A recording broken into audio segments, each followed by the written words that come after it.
Students, Renuka Nannoji here, your history teacher.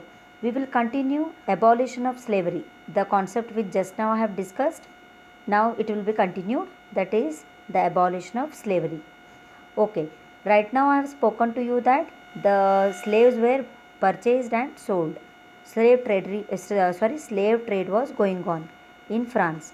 So now what will be the next points here?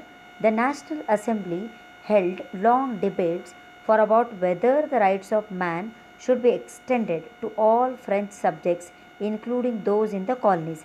It means now National Assembly is discussing. What it is discussing? What kind of a debate they had?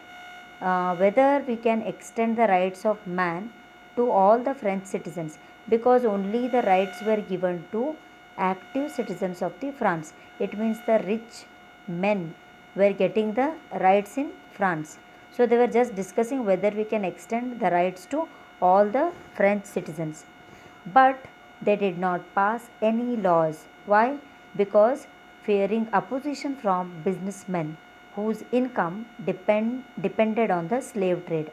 It means now if National Assembly will take such a decision of passing the law and abolishing slavery, then definitely there will be enmity between business class and the National Assembly member, because business class totally depended on slaves for their income. If now slavery is abolished, their income will go down because their trade cannot flourish. Due to this, National Assembly did not pass any law. And Jacobin regime in the year 1794 abolished slavery in the French colonies. It means one good step is taken by the Jacobin Club, that is in the year 1794, that they abolished slavery in French colonies.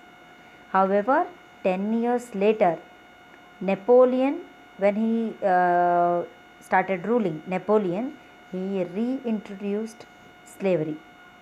I will talk about Napoleon later, but after 10 years, when Napoleon started ruling, he reintroduced slavery. He brought slavery back.